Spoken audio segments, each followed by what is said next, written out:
Today we're going to be talking about how to make tobacco ties, and I've brought my husband Victor York to demonstrate how to do all of those. Good morning, everyone. It gives me good pleasure to be able to teach some of the stuff I've been taught a long time ago.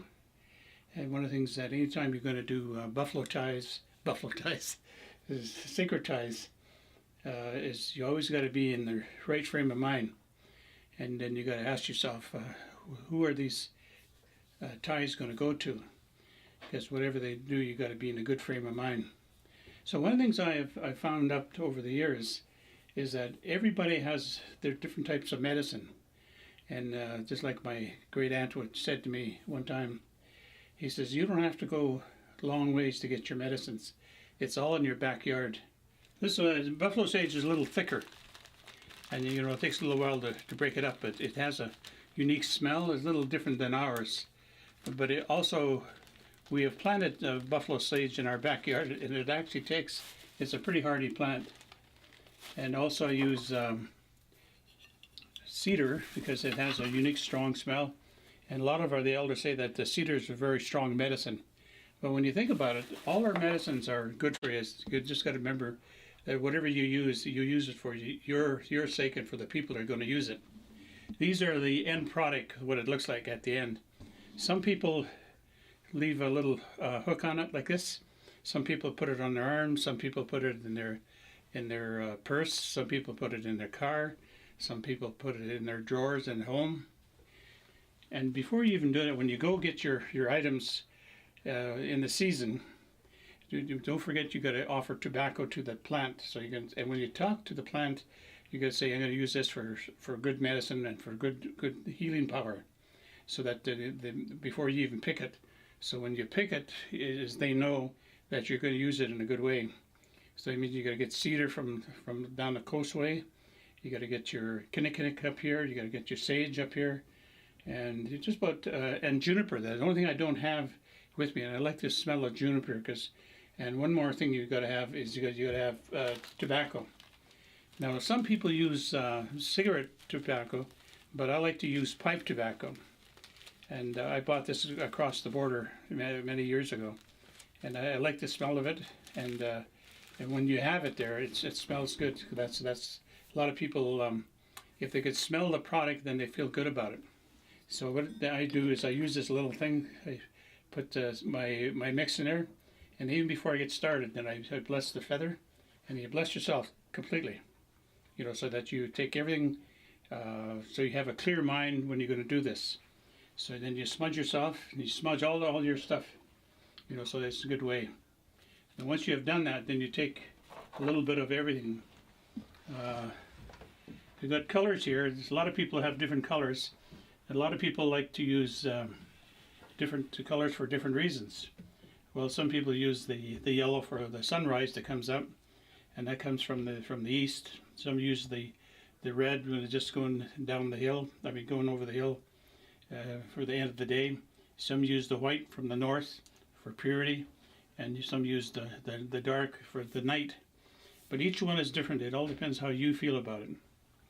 Now, what I do is I put a little bit of everything in here. Well, what I do sometimes I put. Cedar, it's very strong medicine. Sweetgrass, that's got a unique smell. And then I use a little, some people don't do this, but I use a little bit of kinnikinnick in there, but usually a lot of people use the kinnikinnick in pipe ceremonies. But I just remember what I said, you can use it for whatever reason you like, that you feel good about. And then of course sage, and I have buffalo sage here. What I do sometimes, I won't do it now, but a lot of times I have another bowl, and I figure how much I need, and I mix a whole pile of it together. So not take a little bit out of here, a little bit out of here, is that I have it all mixed already, and then I start tightening it up like this here. And remember that I talked about the east? It comes from the east, you go this way, and then it all depends which way you want to go from there. And you go for the sundown, and from the north, and from the south. And now you need an extra hand when you do this, And you got to remember that when you do this, you got to do it really tight,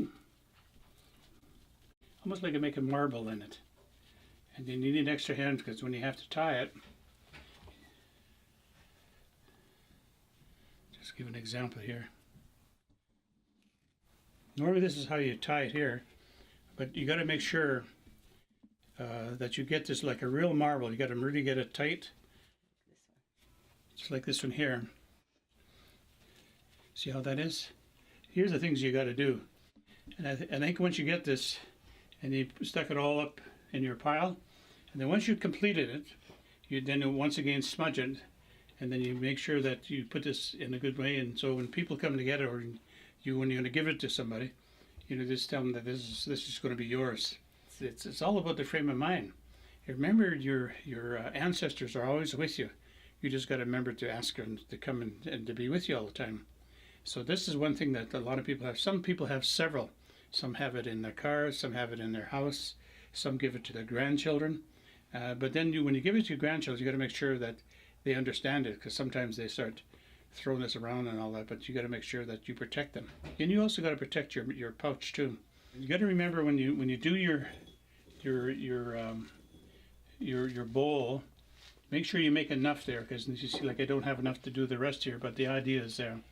Now I got a little piece of wood here that I got from my niece, and she got it from the third world country, and it's something that they use down there.